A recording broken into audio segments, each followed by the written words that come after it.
10 vacancy ఉంది. Engineering assistants ని కొంతమంది ఇచ్చాం కదా, అది కరెక్ట్గా పర్మిషన్ తో చేసుకున్నారా? ఓకే. బిఎల్ఓస్ గా ఉన్న వాళ్ళకి కొంత టైం పడుతుంది. బట్ దాంట్లో కూడా ఏం చేయవచ్చు అంటే బిఎల్ఓస్ ని అక్కడే ఉంచి ఈ మండలి ఇన్ఛార్జ్ కూడా ఇవ్వచ్చు. అది ఆలోచించండి కరెక్ట్ కదా సార్.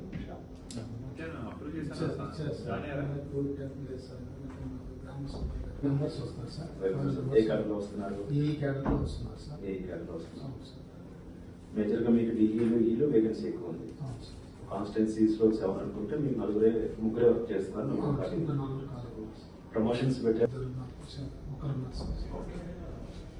మ్యాక్సిమం మిగతా జిల్లాలతో కంపేర్ చేస్తే మీ దగ్గర స్టాఫ్ పర్వాలేదు. కానీ హౌసింగ్ ఫస్ట్ ప్లేస్ లో ఉంటుంది డిపార్ట్మెంట్ వైజ్ ర్యాంక్ చూసినప్పుడు. దీంట్లో కూడా కొన్ని మండలాలు కొంచెం వెనకబడి ఉంటున్నాయి. వాటిని క్లోజ్ చేశాము. సచివాలయాలు వైద్యాలు ఇచ్చాము. మీ అందరికీ మళ్ళీ చేస్తున్నాం. బిల్స్ ఎవరికైతే ఇచ్చామో వారి యొక్క కాంటాక్ట్ డీటెయిల్స్ మనము ఐవీఆర్స్ మనం ఇస్తున్నాం. ఐవీఆర్ఎస్ కాల్స్ వాళ్ళు కాల్ చేస్తున్నారు, అక్కడ నుంచి మనకి రెస్పాన్స్ తీసుకుంటారు.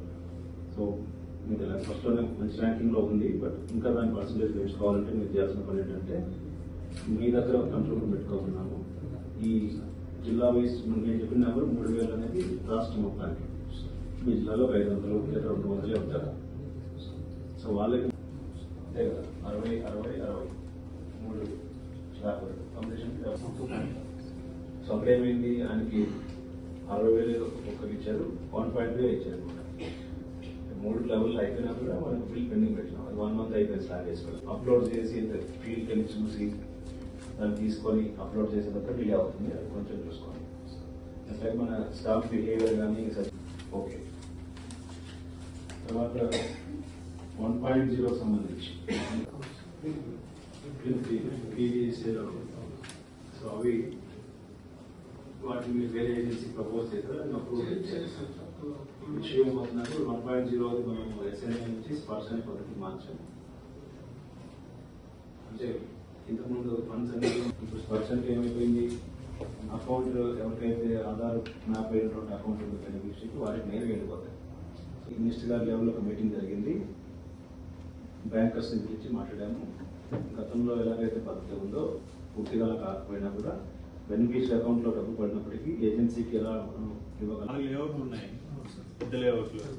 తర్వాత ఇంట్లో పెద్ద లేఅవుట్ ఉన్నాయి. మా దగ్గర కొంచెం ఎక్కువ ఇవ్వండి, అంటే ఎక్కువ లేఅవుట్లు మాకు ఇష్టం ఉంటుంది. తీసుకొని మీరు పెద్దవి కలిపి చేయొచ్చా?